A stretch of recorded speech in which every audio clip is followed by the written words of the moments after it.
María Santísima Desatadora de Nudos.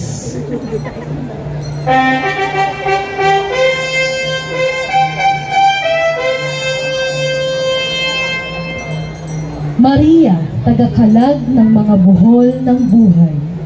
Ang imahe ng Birheng Maria na may tangan na lubid. Ang mga buhol sa lubid ay sumisimbolo sa mga problema natin sa buhay. Mga problema na sa tingin natin ay wala ng lunas o kasagutan. Sa pagdarasal natin ng rosaryo, tayo ay tinutulungan ng Birheng Maria na mapalapit sa kanyang anak na si Jesus. Tayo ay tinutulungan niyang makalag ang mga buhol na nararanasan natin sa ating buhay.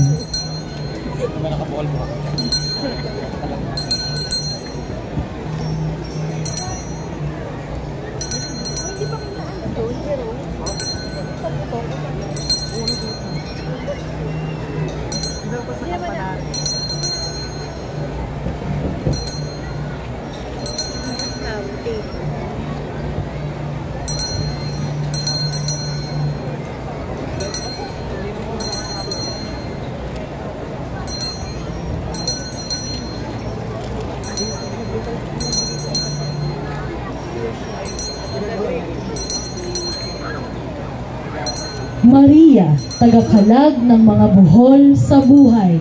Ipanalangin mo kami.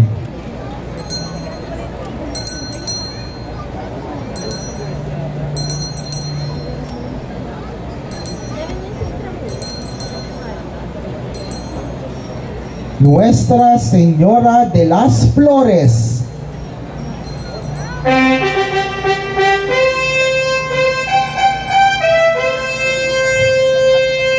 Sa Pilipinas ay natatangi ang pagdedebosyon sa mahal na Birhen bilang reyna ng mga bulaklak. Si Maria ay maihahalin tulad sa isang maganda at mahalimuyak na bulaklak. Sa maraming parokya sa ating bansa ay inilalaan ang Mayo bilang buwan ni Maria at buwan ng mga bulaklak. Nuestra Señora de las Flores. Ipanalangin mo kami. Nuestra Señora de los Siete Dolores.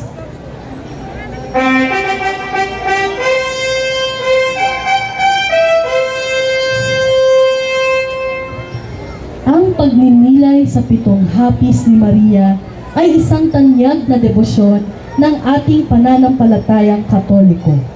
Si Maria ay inilalarawang malungkot at umiiyak na may pitong mahabang punyal na nakatusok sa kanyang dumurugong puso.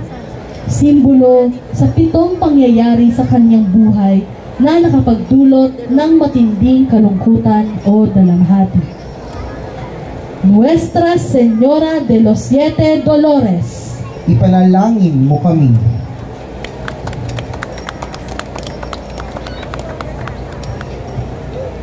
Virgen Dolorosa de Murcia.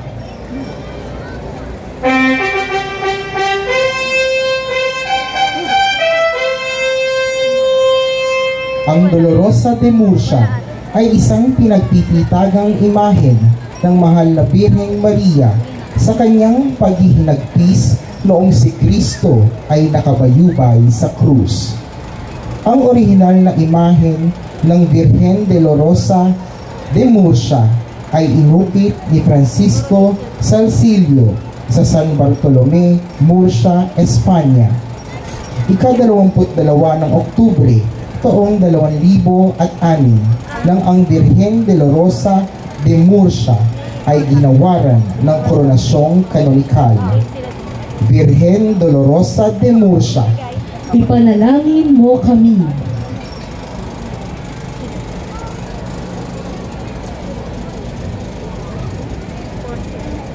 Our Mother of Perpetual Help.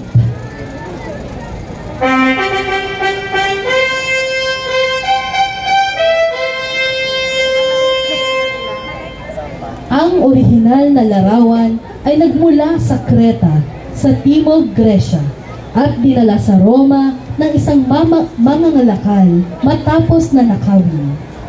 Hiniling ng mahal na birhen sa nagtago ng larawan na magpatayo ng simbahan. Naipatayo ito noong ika-27 ng Marso, taon 1499. Ngunit sinira ng mga kawal Pranses noong taong 1798. Nawala ang larawan at matapos muling matagpuan noong taong 1865 at ipinagkatiwala ni Papa Pio Ikasyam sa mga paring Redemptorista. Ina ng laging saklolo, ipanalangin mo kami. Ating pong pinasasalamatan ang sambayanan ng ina ng laging saklolo mula sa Wood Estate, Molino Community sa kanilang paglahok sa ika-37th Imus Grand Marian Procession at ang ating pagbati sa ika-25 taong anibersaryo ng kanilang sambayanan. Kasama rin po nila ang kanilang coordinator, Ginoong Eduardo Brillante, ang Ministry of Altar Servers, and all servants under the Our Lady of the Sacred Heart Parish.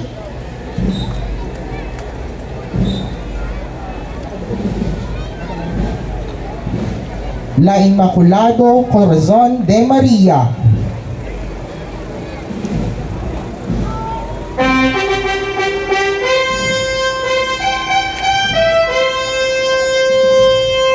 Malaki ang ginawa ni San Juan Eudes noong ika-17 taon sa pagpapalaganap ng pamimintuho sa kalinis-linisang puso ni Maria, na pagkaraan ay kinatigan ni Papa Pio Ikapito sa pamamagitan ng pagpapahintulot ng isang pistang ukol sa kalinis-linisang puso ni Maria.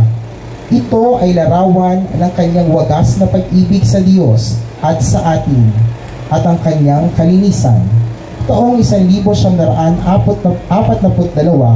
nang ihandog ni Papa Pio ika-12 ang buong sangkatauhan sa kalinis-linisang puso ni Maria. Inang may kalinis-linisang puso, ipanalangin mo kami.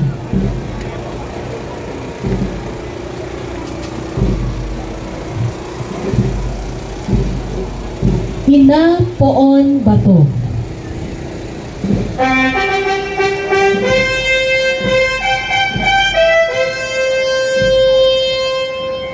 isang pinuno ng mga Aita, si Jadig, ang nakatagpo sa imahe na ito ng mahal na birhen bago pa man nakarating ang mga Kastila. Nagpapahinga siya sa gubat nang makarinig siya ng tinig. Tumayo ka at hanapin mo ako. Iuwi mo ako sa iyong tahanan. At natagpuan nga niya ang imahe na nakatayo sa isang mataas na bato. Inuwi niya ito na ikinagalit ng kanyang asawa, kung kaya't tinapon sa siga. Subalit nagliyab din ang kanilang tahanan, ngunit hindi natupok ang imahe. Nang dumating ang mga Kastila, ipinaliwanag nila na ito ang imahe ng mahal na birhen, kung kaya ginawa siyang patrona ng mga Aita.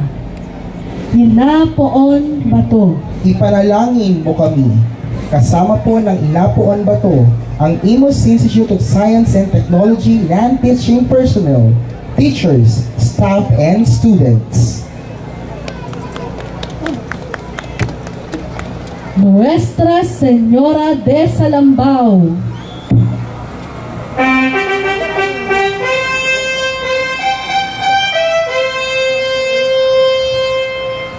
Nuestra Señora de los Dolores de Turumba,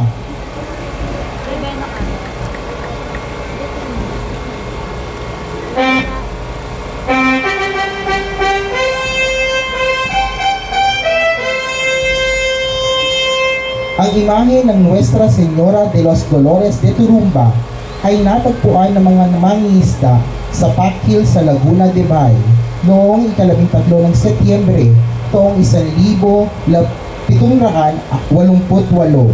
Sa kabila ng malakas na hangin, ang imahe ng mahal na birhen ay nakalutang sa tubig. Kinabukasan ng umaga, ang imahe ng mahal na birhen ay nakita ng mga sakadora o mamimili ng mga isda.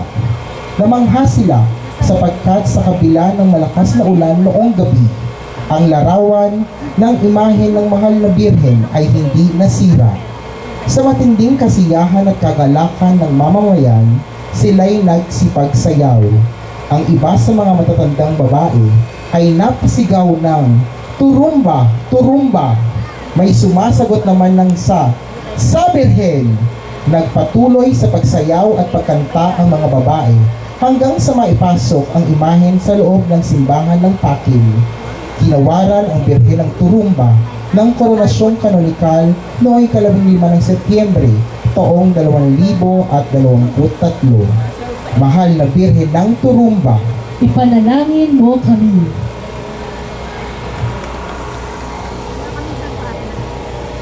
Nuestra Señora de los Dolores de Quezon.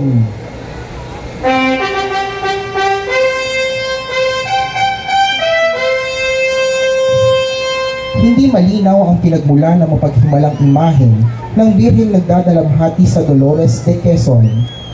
Mayroong nagsasabing mula ito sa Espanya. Ayon naman sa ibang kwento, ang imahe ng Birhen Dolorosa ay dating nasa pangangalaga ng isang prominenteng pamilya at kanila itong naiwan sa kanilang tahanan. Ang pinakataniyag na kasaysayan ng Birhen ay nagsasabing noong taong 1896 ay nagpakita ang mahal na Birhen Dolorosa at nakitang inikot ang bayan. Nang naitayo ang kapilya, ay tumigil ang mga pagpapakita at natagpuan ang marikit na imahe ng Birhen. Naging marugdog ang debosyon sa mahal na Birhen ng Hapis sa nasabing lugar. At nang di maglaon, ay sinimulan itong dayuhin ng mga deboto. Ganon na lamang ang debosyon sa Birhen na ang pangalan ng bayan na Dolores ay hango sa titulo ng Birheng nagdadalamhati. Dahil sa napakaraming pagpapatotoo ng mga milagro at biyayang nakamtan sa pamamagitan ng Birhen, ginawaran ang imahen ng koronasyong kanonikal noong 25 ng Marso taong 2021 sa ngalan ni Papa Francisco. Mahal na Birhen ng Dolorosa ng Quezon, Ipanalangin mo kami.